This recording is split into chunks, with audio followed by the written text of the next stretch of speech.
நண்பர்களே, உங்களிடம் பேசிக்கொண்டிருப்பது ஜோதிடமித்ரன் சங்கர நாராயணன்.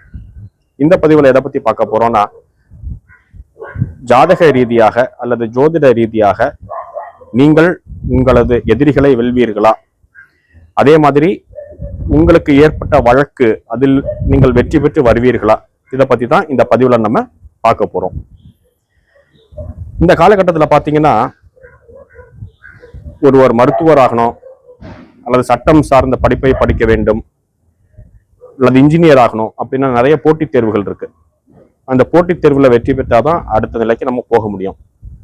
அதே மாதிரி ஒருவருக்கு சொத்து அப்படி இருந்ததுனாலே அது மூலமா பிரச்சனைகள் கண்டிப்பா வரதுக்கான வாய்ப்புகளும் இருக்கு. எல்லாருக்கும் பிரச்சனை வருமானா வராது, ஒரு சில நபருக்கு வந்துடுறது அந்த சொத்து பிரச்சனை. அதாவது அதனால் கோர்ட்ல கேஸ் போட்டு அந்த பாக பிரிவினை. இப்போ கிராமங்கள்லாம் பாத்தீங்கன்னா ஊர்ல வயல் வரப்பு சண்டை, அதுக்கே கோர்ட்ல போய் கேஸ் போடுவாங்க. அந்த பிரச்சனை நீண்டுட்டே போகும். இந்த மாதிரிப்பட்ட அமைப்புகள்ல நீங்க வெற்றி பெறுவீர்களா மாட்டீர்களா, இரண்டாவது எந்த காலகட்டத்துல நீங்க வெற்றி பெறுவீங்க, இதை பத்தி தான் இந்த பதிவுல நம்ம பார்க்க போறோம். பொதுவா ஒரு ஜாதகத்தை எடுத்தாச்சுன்னா லக்னம் ஜாதகரை குறிக்கக்கூடிய பாவமா இருக்கு. அதே மாதிரி உங்களுக்கு எதிரிகள் அல்லது சத்ருக்கள் அவளை குறிக்கக்கூடிய பாவம் 6ஆம் பாவம். முதல் விதியாக லக்னாதிபதி 6ஆம் பாவாதிபதியை விட வலுவா இருக்கணும். அதாவது லக்னாதிபதி வலுவாக இருக்கும் பட்சத்துல ஜாதகர் தனது எதிராளியை விட வலுவா இருக்கார் அப்படிங்கிற முதல் நிர்ணயத்துக்கு நம்ம வந்துடலாம். ரெண்டாவது, அந்த ஜாதகருக்கு தைரியம், ஒரு வீரம், அப்புறம் முயற்சி, இதெல்லாமே தேவை.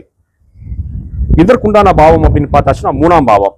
ஸோ அந்த ஜாதகத்துல 3ஆம் பாவம் வலுவா இருந்து அந்த 3ஆம் பாவாதிபதியும் வலுவாக இருந்து அவர் அந்த லக்னத்திற்கு லக்னாதிபதிக்கு ஒரு சப்போர்ட் பண்ணக்கூடிய அமைப்புல வந்தாச்சுன்னா கண்டிப்பாக ஜாதகர் தான் எதிர்கொள்ளும் போட்டி அல்லது தேர்வுகள் அல்லது இந்த வம்பு வழக்கு அதை தைரியமா எதிர்கொள்வார்.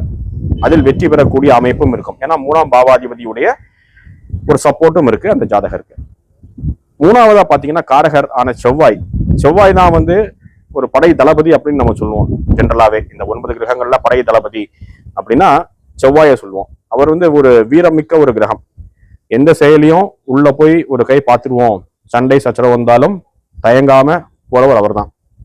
ஸோ செவ்வாயோட நிலையம் வலுவா இருக்கணும். இந்த அமைப்பு உள்ள ஜாதகர்கள் கண்டிப்பாக தான் எதிர்கொள்ளக்கூடிய போட்டித் தேர்வோ அல்லது ஒரு விளையாட்டு போட்டி இருக்கலாம், அதாவது ஒரு ஓட்டப்பந்தயம் இருக்கலாம், அல்லது ஒரு கராத்தே போட்டி இருக்கலாம், அல்லது ஒரு பாக்ஸிங் போட்டி இருக்கலாம். இதெல்லாம் வெற்றி பெறணும்னா அந்த ஜாதகருக்கு அந்த 3ஆம் பாவாதிபதி லக்னாதிபதி செவ்வாய் இவா வலுவா இருக்கணும். 6ஆம் பாவாதிபதி லக்னாதிபதியோட வலு குன்றி இருக்கணும். இந்த வெற்றி உங்களுக்கு எப்போ கிடைக்கும் அப்படின்னு பார்த்தோம்னா அதுக்கு தசாபுத்திகளை நம்ம ஆய்வு பண்ண வேண்டி இருக்கும். ஒருவருடைய ஜாதகத்துல அவருக்கு நடக்கின்ற தசாநாதனோ அல்லது புத்திநாதனோ 3ஆம் பாவம் சார்ந்து இருந்தாலோ அல்லது 11ஆம் பாவம், இந்த 11ஆம் பாவம்ங்கிறது தன்னுடைய ஆசைகளை பூர்த்தி பண்ணக்கூடிய பாவம், அதாவது டிசைர் ஃபுல்ஃபில்மெண்ட் பிளேஸ் அப்படின்னு சொல்லுவாங்க. ஸோ 3ஆம் பாவம் சம்பந்தப்பட்டோ 11ஆம் பாவம் சம்பந்தப்பட்டோ இந்த தசாநாதனோ புத்திநாதனோ இருக்கக்கூடிய பட்சத்துல அந்த ஜாதகருக்கு ஒரு போட்டித் தேர்வுல போனால் வெற்றி பெறலாம். அதே மாதிரி வம்பு வழக்குகள் இருந்தா அந்த வம்பு வழக்குகள்ல இருந்து வெளியில வர்றதுக்கு உண்டான வெற்றி பெற்று வர்றதுக்கு உண்டான காலகட்டமாக இதை நம்ம யூகிக்க முடியும். அந்த தசாநாதன் மற்றும் புத்திநாதனுக்கு இயற்கை சுபர்னு சொல்லக்கூடிய குருவுடைய பார்வை இருக்கும் பட்சத்துல இன்னும் அந்த தசாநாதன் வலு பெற்று கண்டிப்பாக தான் எதிர்கொள்ளக்கூடிய வழக்கு அல்லது போட்டி அல்லது தேர்வு இதில் வெற்றி பெறுவார் என்பதில் எந்த அளவும் சந்தேகம் இல்லை. இந்த கருத்து உங்களுக்கு பிடிச்சிருந்ததுன்னா இந்த வீடியோவை லைக் பண்ணுங்க.